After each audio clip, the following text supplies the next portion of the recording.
무기한 총파업을 벌여온 철도노조가 밤샘 마라톤 협상 끝에 엿새째인 오늘 극적으로 사측과 잠정 합의를 이뤘습니다. 이르면 오늘 오후부터 부분적으로 열차 정상 운행이 이뤄질 것으로 보입니다. 홍콩 민주화 요구 시위에 향배에 큰 영향을 줄 것으로 보이는 구의원 선거에서 반중국파인 번민주 진영이 압승했습니다. 구의원 선거 사상 첫 과반 인석을 눈앞에 두고 있는데 반면 친중국파는 초라한 성적을 거뒀습니다.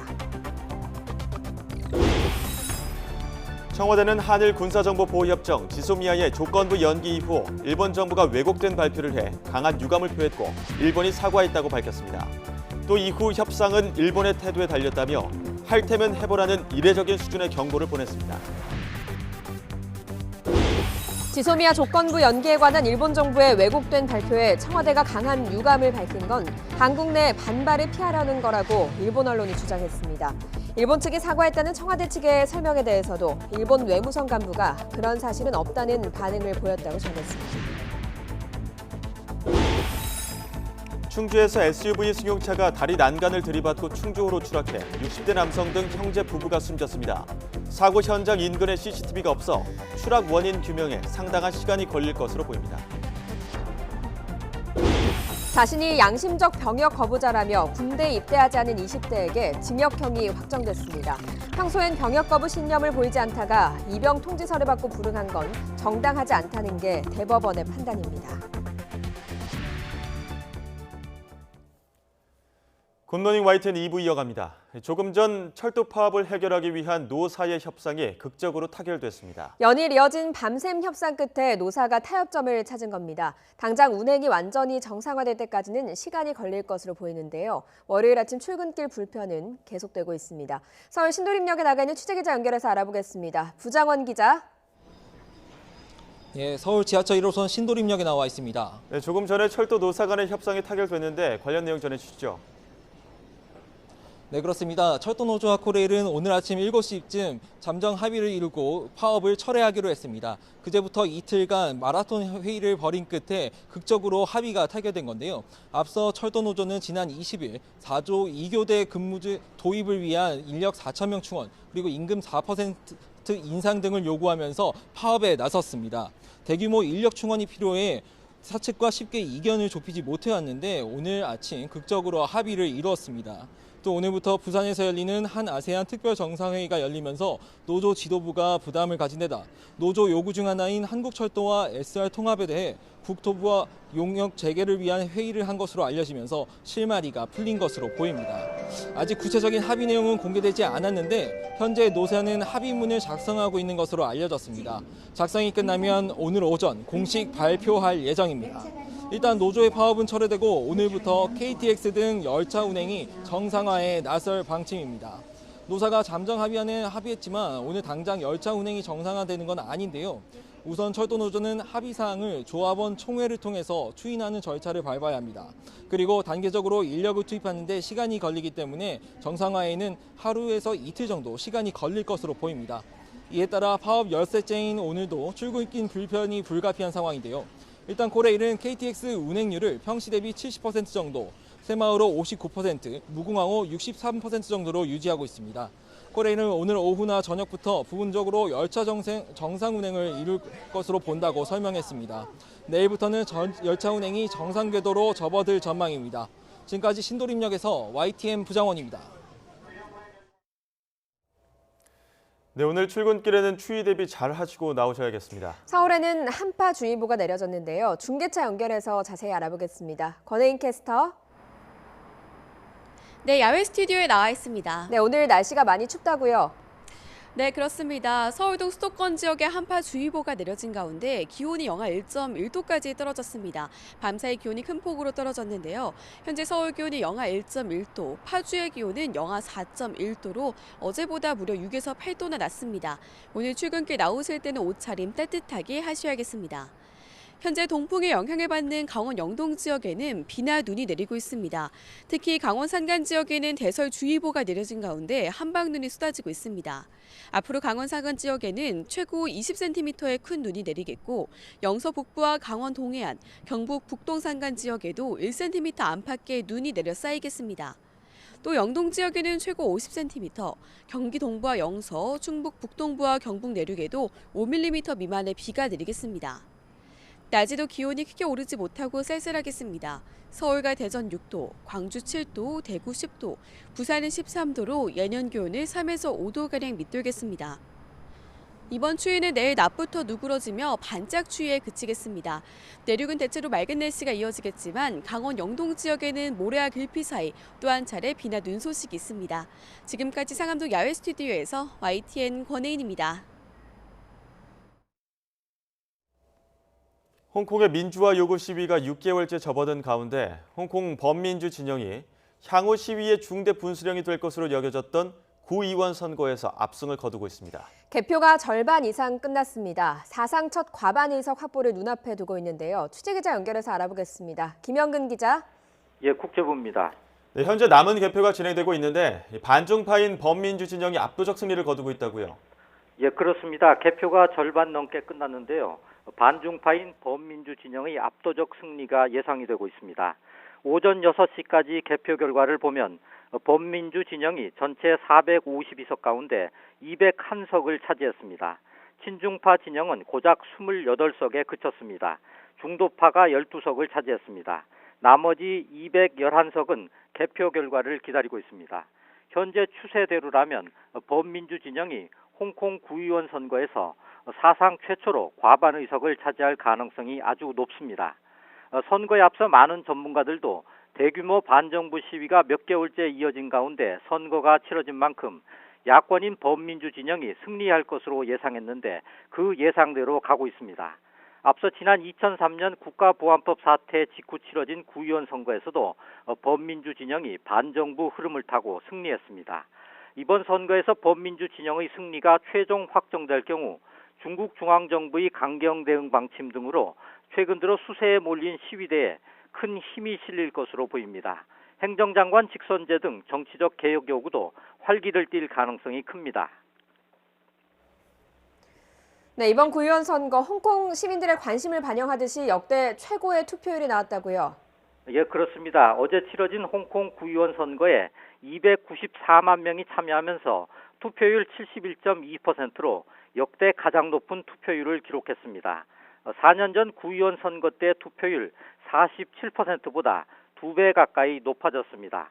이번 구의원 선거는 홍콩 정부의 범죄인 인도법 개정안에 반대하면서 시작된 시위가 6개월째로 접어든 가운데 열려서 홍콩 정부에 대한 심판의 성격이 짙습니다. 반중파와 친중파의 대립 속에 치러진 이번 선거의 결과가 홍콩 민주화 시위의 향방과 홍콩 사회의 미래에 큰 영향을 줄 것으로 예상이 됩니다. 특히 이번 선거는 차기 행정장관 선거를 위한 전초전의 의미도 있습니다. 452명 구의원 가운데 117명은 홍콩 행정장관을 선출하는 1200명의 선거인단에 포함이 됩니다. 이 같은 중요성을 감안한 듯 홍콩 주민들이 다투어 투표장으로 향하면서 각 투표소 앞에는 긴 줄이 생길 정도였습니다. 돌발 상황에 대비해 경찰이 3만 명이 넘게 투입됐지만 별다른 충돌은 없었습니다. 지금까지 국제부에서 전해드렸습니다. 청와대는 한일 군사정보보호협정 지소미아의 조건부 종료 연기 이후 나온 일본 정부의 태도에 대해 강력한 유감을 표명했습니다. 일본 정부도 부풀려진 발표에 대해 사과했다고 밝혔는데 앞으로의 협상은 일본의 태도에 달렸다며 할 테면 해보라는 이례적인 수준의 경고장을 날렸습니다. 신호 기자가 보도합니다. 한아세안 특별 정상회의가 열리는 부산 백스코 미디어 센터에서 정우용 국가안보실장이 지소미아 관련 긴급 브리핑을 가졌습니다. 정우용 실장은 지난 22일 이루어진 양국 합의에 대한 일본 정부의 태도에 깊은 유감을 표시했습니다. 우리가 WTO 절차 중단을 통보해 협의가 시작됐다는 일본 측 설명은 사실과 다르고 한국이 수출 관리의 문제점을 인정했다는 일본 측 발표도 왜곡됐다는 겁니다.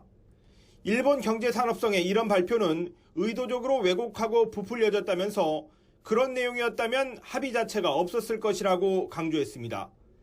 한일 양국이 함께 발표하기로 약속한 시간 전에 일본 언론이 합의 내용을 보도하고 실제 발표는 우리보다 7분 늦게 한 점도 이해하기 어렵다고 지적했습니다. 정 실장은 우리 정부가 일본의 불합리한 행동에 강력히 항의했다면서 일본 정부도 경제산업성에 부풀려진 발표에 사과했다고 설명했습니다.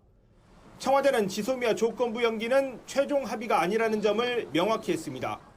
앞으로의 협상은 일본의 태도에 달렸다며 일본의 왜곡 발표에 대해 할 테면 해보라는 트라이미라는 영어 표현으로 경고했습니다. 청와대는 일본 정부가 이번 협상이 일본 외교의 승리, 퍼펙트 게임이다 이렇게 표현하는 것은 견강부회라고 비판하고 원칙과 포용에 우리 외교가 승리한 것이라고 강조했습니다. 부산 백스코에서 YTN 신호입니다. 지소미아 합의 과정을 놓고 한일 양국 사이에 진실 공방 양상까지 가미된 날선 대립각이 형성되고 있습니다. 정부는 합의 과정을 일본 측의 사실과 다르게 발표해 사과를 받았다고 밝혔는데요. 그런데 일본 당국자는 이를 부인했다고 일본 언론이 전했습니다. 보도에 김상우 기자입니다. 일본 정부가 지소미아 합의 과정의 내용을 왜곡하고 발표 시간을 어겼다. 청와대가 이에 유감을 표명했다. 일본 언론 대부분은 이를 주요 뉴스로 일제히 보도하면서 관련 내용을 전했습니다. NHK는 유감 표명은 합의와 관련한 한국 내의 반발을 피하려는 목적이라고 보도했습니다. 일본 측에 양보를 많이 했다는 문재인 정권 지지층 등의 반발 때문이라는 것입니다. 특히 요미우리 신문은 왜곡 발표에 항의했더니 일본 측이 사과했다는 청와대 측의 설명이 사실과 다르다고 보도했습니다. 일본 외무성의 간부가 그런 사실은 없다는 반응을 보였다는 것입니다. 그리고 한국이 미국의 압력에 굴복했다. 일본 외교의 승리다.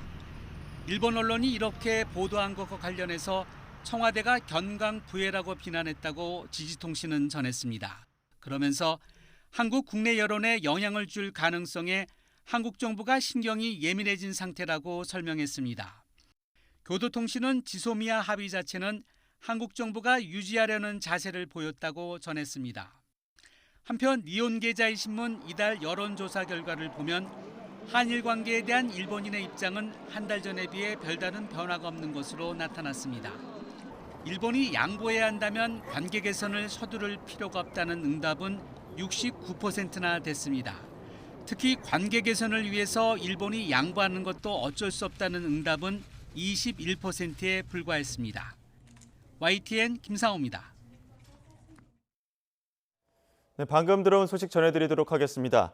서귀포 마라도 해상에서 승선원 14명이 탄 어선이 침수 중이라는 소식이 해경의 발표로 내용대로 들어왔습니다. 해경이 확인한 사항인 만큼 후속 조치가 신속하게 이루어질 것으로 보이는데요. 아직까지 피해 사항이나 침수 원인에 대해서는 밝혀진 바가 없습니다. 조금 더 추가 소식이 들어오는 대로 종합해서 다시 한번 전해드리도록 하겠습니다. 다음 소식입니다. 문재인 대통령과 아베 일본 총리의 정상회담이 다음 달 24일 중국에서 개최될 것으로 보입니다. 여권 관계자는 YTN과의 통화에서 강경화 외교부 장관이 모테기 도시미스 외무상과 회담한 자리에서 한일 정상회담을 개최하기로 했다고 밝혔습니다. 이 관계자는 시기와 장소는 한중일 정상회담이 추진되고 있는 다음 달 24일 중국 쓰촨성의 청두에서 열릴 가능성이 커 보인다고 전했습니다. 도널드 트럼프 미국 대통령의 과도한 방위비 인상 요구가 한미 동맹의 위험 요소가 되고 있다는 지적이 미국 내에서 잇따르고 있습니다. 미국 정부의 막판 압박 등으로 지소미아 연장이라는 급한 불은 껐지만 한미 관계의 살얼음판은 여전하다는 지적입니다. 워싱턴 강태욱 특파원의 보도입니다. 우리 정부의 지소미아 연장 결정에 대해 미국 국무부는 환영과 함께 한미일 3자 안보 협력을 강조했습니다. 또 두 나라 분쟁을 안보 사안으로 확대하지 말라는 경고를 내비치면서도 분담금 협상은 다른 문제인 것처럼 다루고 있습니다. 트럼프 행정부 당국자들은 트럼프 대통령의 뜻에 따라 방위비에 대해서는 과도한 요구가 여전합니다. 천병 역할을 하는 마크 에스퍼 국방장관은 잊을 새도 없이 압박하고 있는 상황입니다. Look, as I said publicly the other day, South Korea is a wealthy country. They can and should contribute more. 이에 대해 지난 22일 뉴욕타임스는 사설을 통해 터무니없는 요구라며 강도 높게 비판했습니다. 워싱턴 포스트도 현지 시각 24일 오랜 동맹인 한미 간 불화가 가중돼 왔다면서 배은망덕한 국가들이 빚을 다 갚아야 한다는 트럼프 대통령의 관점에 마찰의 원인이 있다고 지적했습니다. 그러면서 한국이 108억 달러에 달하는 평택 미군기지 건설 비용의 90%를 부담한 사실을 트럼프 대통령이 완전히 무시하고 있다고 꼬집었습니다. 조지 W. 부시 행정부 시절 국무부 부장관을 지낸 리처드 아미티지와 백악관 국가안보회의 보좌관을 지낸 빅터 차는 워싱턴 포스트 기고문을 통해 66년간 이어진 한미 동맹이 깊은 곤경에 빠진 상태라고 우려했습니다. 이들은 트럼프 대통령이 방위비 협상 실패를 구실로 주한미군 감축이나 철수를 결정할 수 있다며 그럴 경우 미국 외교 정책의 재앙이 될 것이라고 경고했습니다. 워싱턴에서 YTN 강태욱입니다. 우리나라와 아세안 10개국이 모이는 한 아세안 특별 정상회의가 오늘 부산에서 본격적인 막을 올립니다. 문재인 대통령이 아세안과의 관계를 주변 4강 수준으로 끌어올리겠다며 천명한 신남방 정책을 중간 점검한다는 의미가 있습니다. 김영수 기자가 보도합니다. 원격 조종이 가능한 굴삭기가 무대 뒤에서 모습을 드러냅니다. 4차 산업혁명 기술을 집약한 부산 스마트시티 공사에 투입될 장비입니다. 한 아세안 특별정상회의의 본격 개막을 앞두고 열린 착공식에 문재인 대통령이 아세안 정상 대표단과 함께 참석했습니다.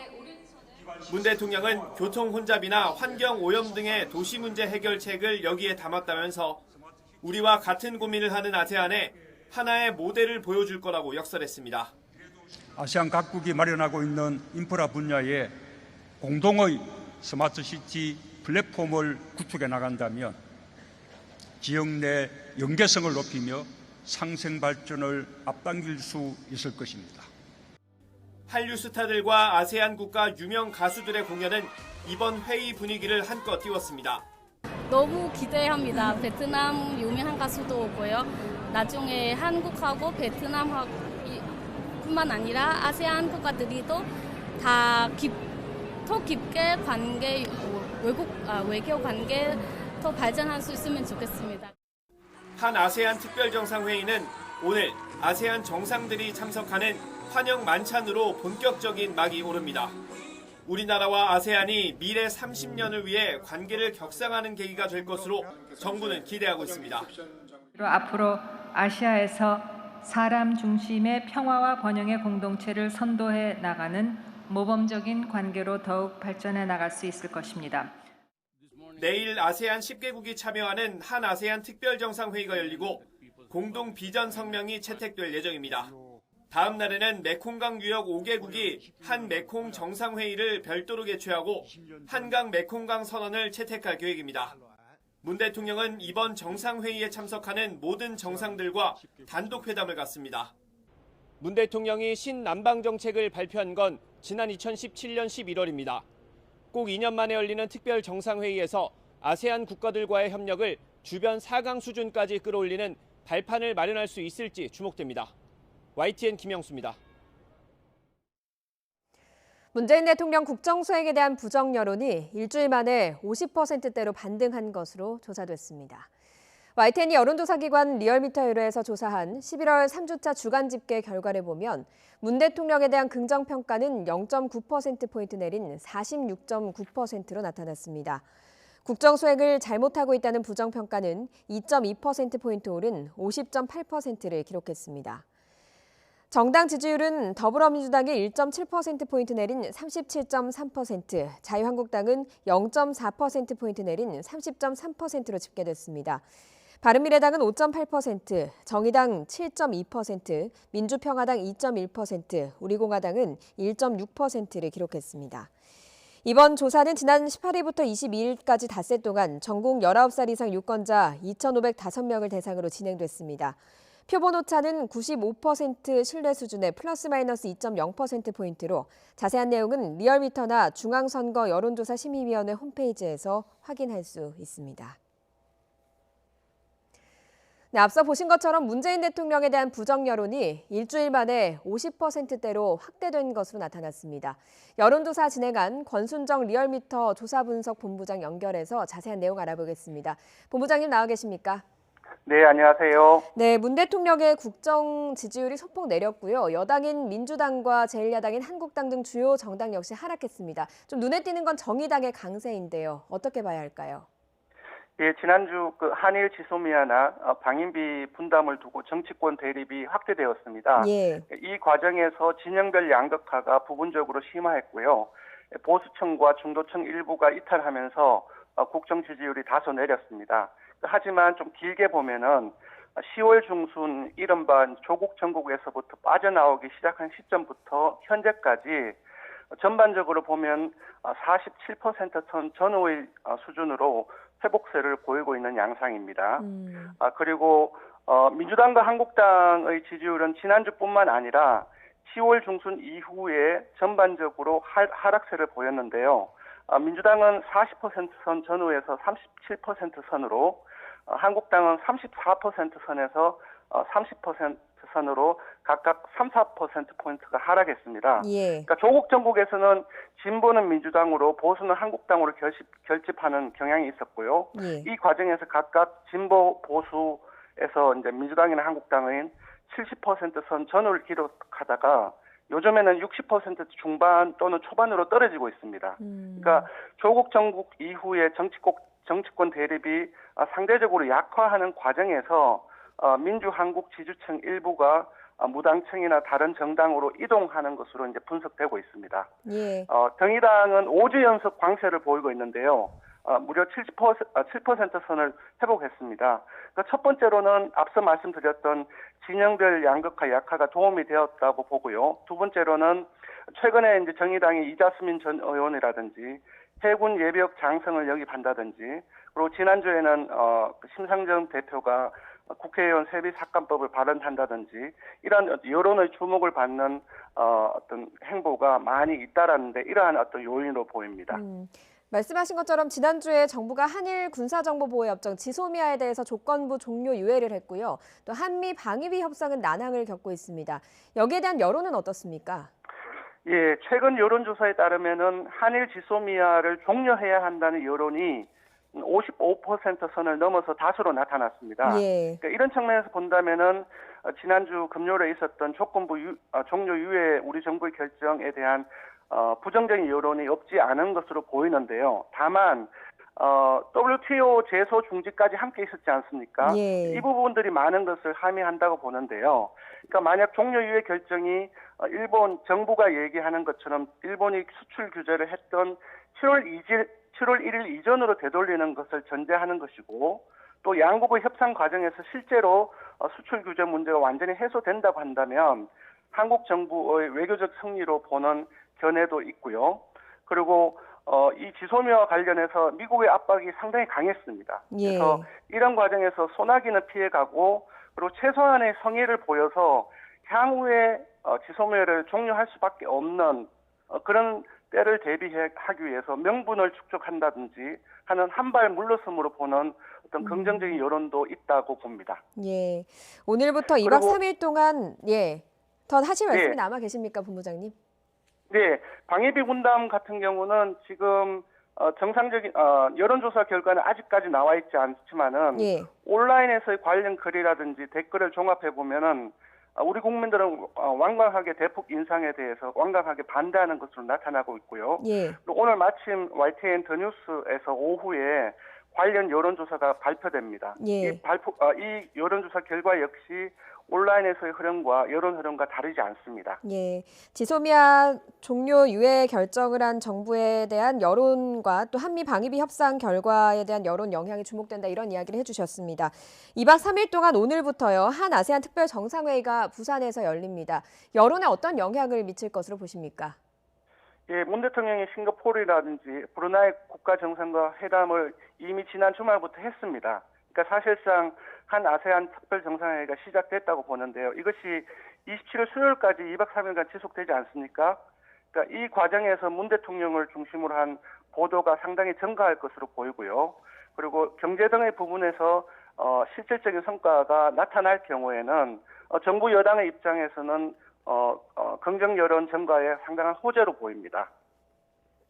예, 알겠습니다. 본부장님 오늘 여기까지 듣겠습니다. 권순정 본부장과 이번 주 여론조사 결과 분석을 해봤습니다. 오늘 말씀 고맙습니다. 고맙습니다. 문희상 국회의장과 여야 3당 원내대표들이 오늘 정례 회동을 통해서 국회 본회의 부의를 앞둔 패스트트랙 법안 처리와 향후 의사 일정을 논의합니다.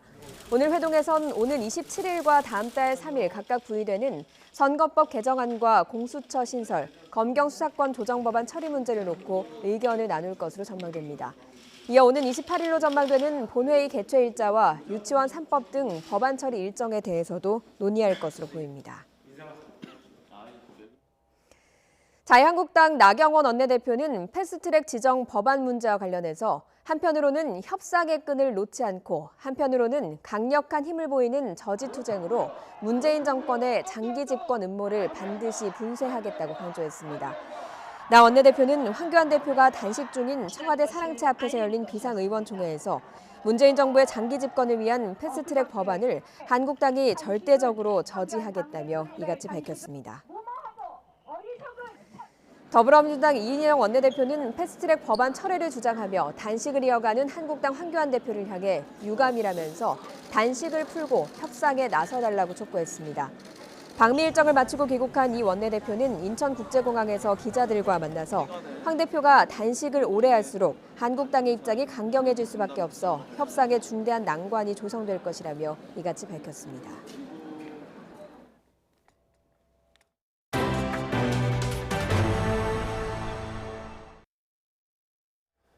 걸그룹 카라 출신의 가수 구하라 씨가 자택에서 숨진 채 발견됐습니다. 경찰은 사망 경위를 조사하고 있습니다. 한동호 기자의 보도입니다. 일요일 오후 6시쯤 구하라 씨가 숨졌다는 신고가 접수됐습니다. 서울 청담동 자택에서였습니다. 구체적인 사망 경위는 아직 확인되지 않았습니다. 유서 여부도 현재까지 공개되지 않았습니다.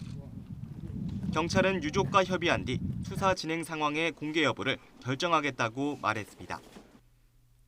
구 씨는 지난 5월 SNS에 안녕이라는 글을 올린 뒤 자택에서 극단적 선택을 시도했다가 의식을 잃은 채 발견됐습니다.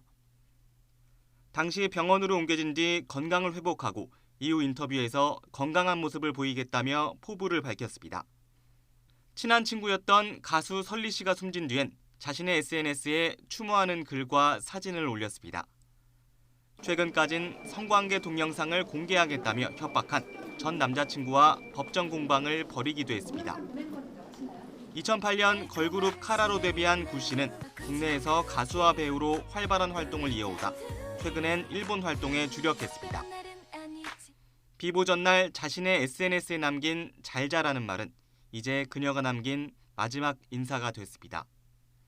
YTN 한동우입니다. 선장과 선원 5명이 탄 양식장 관리선이 실종돼 해경이 수색 작업을 벌이고 있습니다. 전북 군산해양경찰서는 어제 새벽 출항한 김 양식장 관리선이 입항 예정 시간인 저녁까지 복귀하지 않았다고 밝혔습니다. 해당 선박에는 모두 5명이 타 있었고 현재 휴대전화 전원이 꺼져 있는 상태입니다. 해경은 풍랑주의보로 수색에 어려움을 겪고 있다고 설명했습니다. 충주에서 SUV 승용차가 다리 난간을 들이받고 충주호로 추락해 형제 부부가 숨졌습니다. 곳곳에서 화재도 잇따랐습니다. 사건 사고 소식 최재민 기자가 종합했습니다.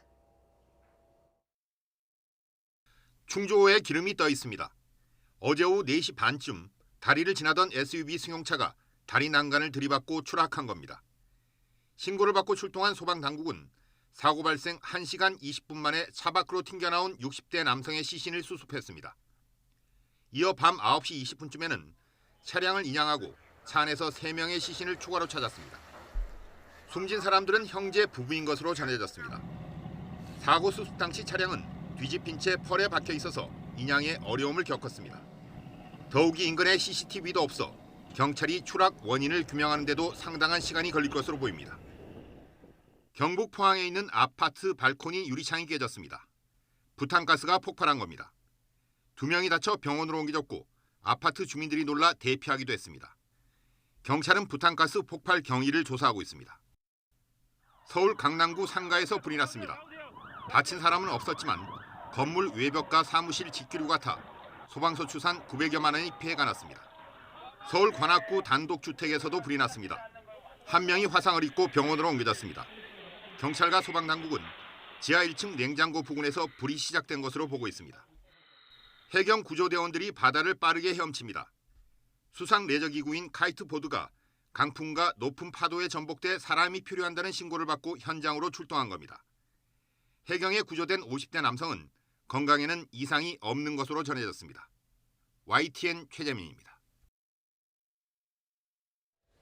네, 앞서 속보로 전해드렸었는데요. 추가 소식이 들어왔습니다. 오늘 오전 6시 10분쯤 제주 서귀포시 마라도 남서쪽 87km 해상에서 통영선적 문어잡이 24톤급 어선이 침수하고 있다는 신고가 해경에 접수됐습니다. 네, 해경은 대형 경비정과 헬기 등을 보내서 구조 작업을 벌이고 있는 것으로 전해졌습니다.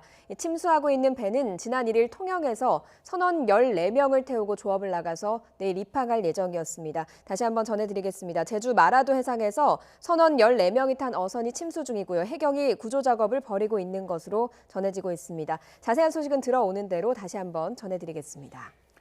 다음 소식 전해드리도록 하겠습니다. 스스로 양심적 병역 거부자라며 군대에 입대하지 않은 20대에게 징역형이 확정됐습니다. 평소에는 병역 거부 신념을 보이지 않다가 입영 통지서를 받고 불응한 건 정당하지 않다고 대법원은 판단했습니다. 박기환 기자의 보도입니다. 28살 정모 씨는 여러 차례에 걸쳐 입대를 연기하다가 지난해 말 입영 통지서를 받고도 입대하지 않았습니다. 정 씨는 재판에 넘겨지자 총기를 쏘지 않은 것이 개인의 양심에 반해 입영하지 않았다고 이유를 설명했습니다. 하지만 1심과 2심은 정 씨 손을 들어주지 않았습니다. 1심 재판부는 정 씨의 입영 연기 횟수와 사유, 범죄 전력을 포함해 이전까지 병역 거부에 대한 신념을 외부로 표출하는 등 활동이 전혀 없었다는 점을 봤을 때 죄질이 불량하다며 징역 1년을 선고했습니다. 2심 재판부도 병역법상 정당한 사유가 없다며 그대로 유죄로 인정했습니다. 대법원도 원심 판단이 틀리지 않았다며 병역법 위반으로 징역 1년을 확정했습니다. 지난해 11월 대법원이 여호와의 증인 신도에 대해 양심적 병역 거부를 인정한 지 1년 만에 첫 유죄입니다. 대법원은 당시 양심에 따른 병역 거부가 병역법에 규정된 정당한 사유에 해당한다면 처벌해서는 안 된다는 취지로 판단했습니다. 1년 전 판례에 따라 양심적 병역 거부에 대한 무죄 선고가 이어졌지만 통지서를 받은 뒤에야 입영을 거부한 정 씨의 경우 정당성을 인정받지 못했습니다. YTN 박견입니다. 외교부는 오늘 송웅엽 한국국제협력당 이사를 수석대표로 외교부와 기획재정부, 산업통상자원부 등 유관부처 관계기관으로 구성된 경제협력 대표단을 이란에 파견한다고 밝혔습니다. 경협 대표단은 이번 방문에서 미국의 이란 제재 강화 이후 양국 간 경제협력 방향에 대해서 논의할 것으로 보입니다. 또 최근 지진 등으로 이란 내 의약품이 부족한 상황에서 이란에 대한 인도적 지원 방안과 개발 협력 사업 등도 협의할 예정입니다. 한국은행은 중국에서 일부 중소기업들이 부실화하더라도 실물 경제가 충격을 받을 가능성은 작다고 판단했습니다. 한국은행은 해외 경제 포커스에 수록한 보고서를 통해서 은행업 전체에서 중소은행의 비중이 크지 않고 당국의 충분한 통제 능력을 고려할 때 일부 중소은행의 부실이 발생하더라도 실물 경제에 큰 영향을 줄 가능성은 제한적으로 판단한다고 밝혔습니다. 보고서는 중국 산업은행의 유형별 자산 비중을 보면 대형 상업은행과 주식제 상업은행이 70.6%로 대부분을 차지하고 이외 도시 상업은행은 15.3%, 기타 은행은 14.1% 수준이라고 설명했습니다. 올해 공직사회 주요 이슈는 적극 행정이었습니다. 복지 부동한다는 부정적인 공무원 이미지에서 벗어나서 적극적으로 열심히 일하는 공직 문화를 정착시키자는 취지였는데요. 과연 공직사회가 어느 정도 바뀌었을까요? 추은호 기자가 취재했습니다.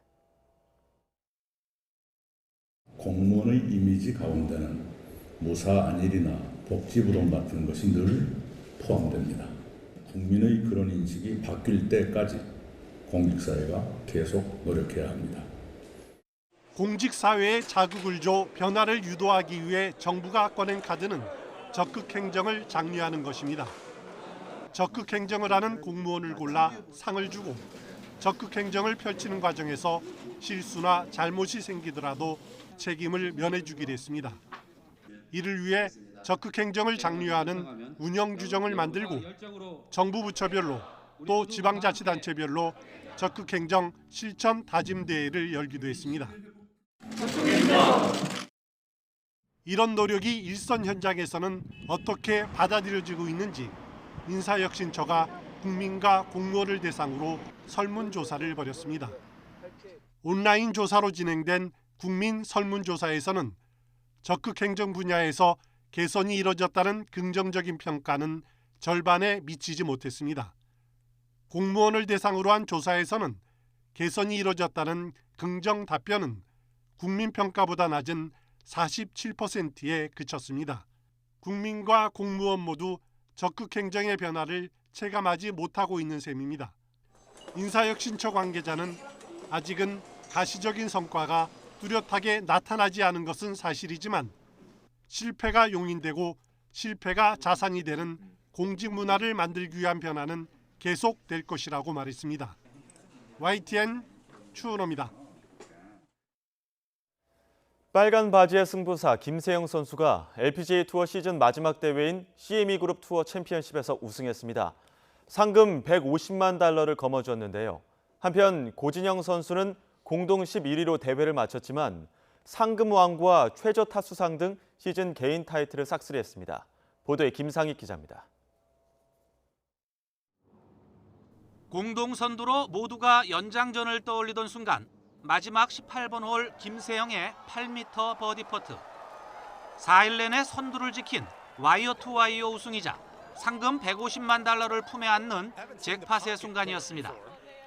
합계 18언더파를 기록한 김세영은 잉글랜드의 찰리 헐의 추격을 한타 차로 따돌리고 시즌 3번째 우승을 달성했습니다. 2015년 데뷔 이후 매년 1승 이상의 꾸준함을 이어온 김세영은 이번 우승으로 개인 통산 10승을 기록했습니다. LPGA 투어에서 두 자릿수 승수를 기록한 한국 선수는 지금까지 박세리와 박인비, 신지혜가 있었고 김세영이 네 번째입니다. 김세영의 우승으로 한국 선수들은 올 시즌 LPGA 투어 한 시즌 최다승 타이 기록인 15승을 달성하면서 시즌을 마감했습니다. 김세영이 우승 상금 150만 달러를 받으면서 단숨에 상금 총액이 275만 달러를 넘겼지만 상금왕 타이틀은 고진영의 몫이었습니다. 고진영은 11언더파 공동 11위로 약 6만 달러의 상금을 추가해 김세영보다 총 상금 약 2만 달러가 많아 시즌 상금왕에 올랐습니다. 고진영은 올해의 선수와 아니카 메이저 어워드에 이어 상금왕뿐 아니라 최저 타수상 등 주요 개인 타이틀 1위를 휩쓸었습니다. YTN 김사익입니다. 우리나라 최초의 근대식 등대인 팔미도 등대가 국가문화재로 지정될 전망입니다. 문화재청의 조사 결과 문화유산의 가치가 큰 것으로 판단됐기 때문입니다. 이기정 기자의 보도입니다. 인천항에서 남서쪽으로 16km 정도 떨어진 섬 팔미도. 높이 7.9m의 등대가 지난 1903년 6월 첫 불을 밝혔습니다. 우리나라 최초의 근대식 등대로 인천 상륙작전을 성공으로 이끈 주역이기도 합니다. 1950년 9월 당시 켈러 부대원들이 북한군을 제압하고 팔미도 등대를 탈환해 불을 밝힘으로써 상륙작전의 교두보를 확보한 겁니다. 100년 동안 인천 앞바다를 지켜온 팔미도 등대는 지난 2003년 임무를 마치고 인천시 유형문화재 40호로 남게 됐습니다. 팔미도 등대가 건립될 당시 함께 축조됐던 나지막한 돌담도 역시 시의 유형문화재입니다. 몸을 가눌 수 없을 정도로 바람이 심해서 이 담을 쌓아서 바람을 좀 막아야 되겠다, 그런 취지로 이 담을 쌓게 돼 있는데요. 그러니까 최초의 담이라고도 볼 수 있겠어요. 그리고 우리 팔미도 등대의 특징이라고도 할 수 있겠습니다.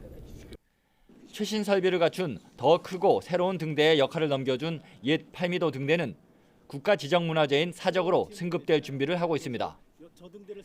문화유산으로 관광은 물론 교육적 가치가 높은 사적이 될 것으로 보여 지자체도 관리와 활용 방안에 더욱 관심을 기울이겠다는 입장입니다.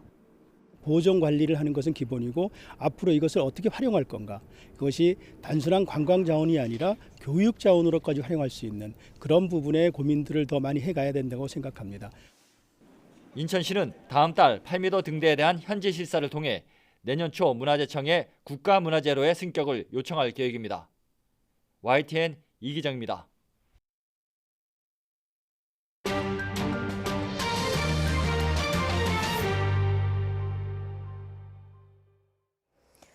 트럼프 미국 대통령이 내년 6월에 열리는 주요 7개국 정상회의를 본인 소유의 플로리다 마이애미 인근 도럴 골프 리조트에서 개최하지 못한 데 대한 미련을 다시 드러냈습니다. 트럼프 대통령은 현지 시각 24일 도럴 리조트가 미국 골프 전문 매체 골프닷컴이 선정하는 금주의 리조트로 선정됐다는 골프장의 트윗을 리트윗하며 이곳에서 G7을 열지 못하게 돼 애석하다고 말했습니다. 트럼프 대통령은 이어 자신은 전체 비용을 부담할 것을 제의했었다며 미국을 위해 3,500만 달러를 절감할 수 있었고 최적의 장소라고 거듭 주장했습니다. 억만장자 마이클 블룸버그 전 뉴욕시장이 내년 미국 대통령 선거 도전을 공식 선언했습니다. AP통신 등에 따르면 블룸버그 전 시장은 선거운동 웹페이지를 통해서 트럼프 대통령의 무모하고 비윤리적인 행동을 4년 더 감당할 수 없다며 대선 출마의 뜻을 밝혔습니다. AP통신은 민주당 내 경선 투표가 시작되기 불과 10주 전에 이뤄진 블룸버그의 참여는 현재 민주당 후보자들이 트럼프를 꺾기에 유리한 입장이 아니라는 우려를 반영한다고 전했습니다.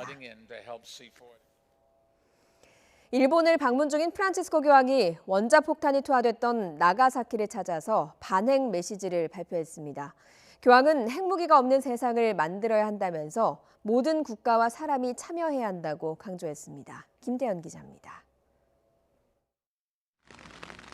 요한 바오로 2세의 방일 이후 38년 만에 프란치스코 교황이 일본을 찾았습니다.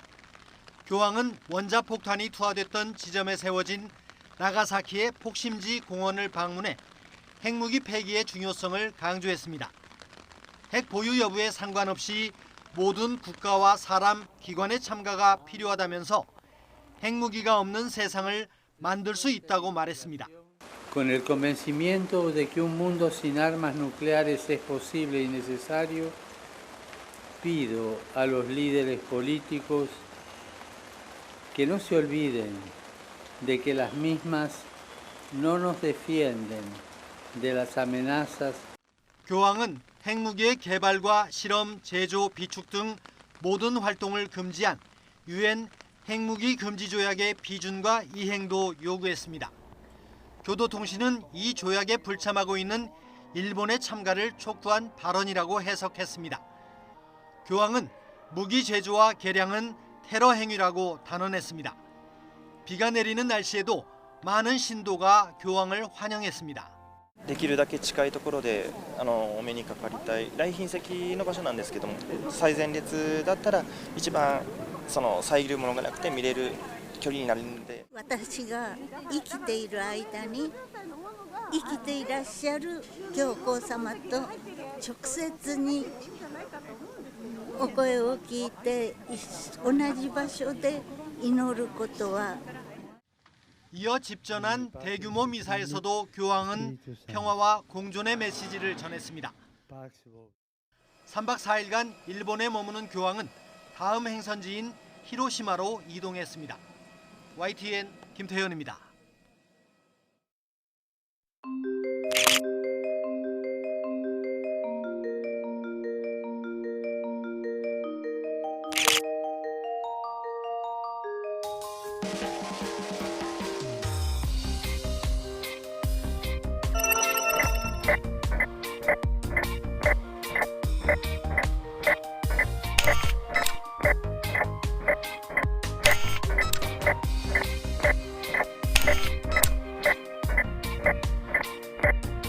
Three, two, one.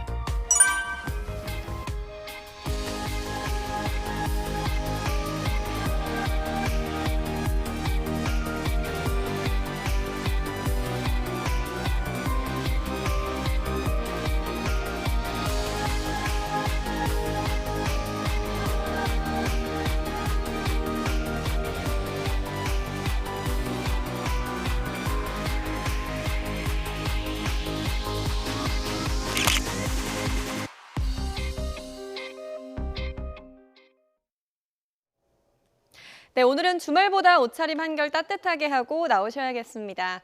밤사이 기온이 크게 떨어지면서 수도권에는 한파주의보가 내려졌는데요. 서울 아침 기온이 영하 1.2도로 어제 아침보다 9도가량이 낮고요. 파주 영하 4.1도, 대전도 1.9도로 어제보다 기온이 뚝 떨어졌습니다. 낮에도 서울 기온은 6도로 평년 수준을 밑돌면서 서늘하겠고요. 내일 낮부터 기온이 12도까지 오르면서 추위가 누그러지겠습니다. 현재 영동 지방은 동풍의 영향으로 비가 오고 있습니다. 강원 산간에는 대설주의보가 내려진 가운데 미시령에는 벌써 9cm의 눈이 내려 쌓였는데요. 오늘 강원 산간에는 최고 20cm, 영서 북부와 강원 동해안, 경북 북동 산간에는 1cm의 눈이 더 내리겠고요. 영동 지방에는 최고 50mm의 비가 오겠습니다. 오늘 그 밖의 지역은 구름만 많은 날씨가 예상됩니다. 미세먼지 걱정 없겠고요. 서해안과 해상으로는 바람이 강하게 불겠습니다. 오늘 낮 동안에도 서늘하겠습니다. 서울과 대전, 전주 6도, 광주 7도, 대구 10도가 예상됩니다. 모레와 글피에는 영동 지방에 또 비와 눈이 오겠고요. 일요일에는 전국에 비가 오겠습니다. 날씨 정보였습니다. 월요일 굿모닝 화이트는 여기서 마치겠습니다. 내일 아침도 부지런히 준비하겠습니다. 고맙습니다.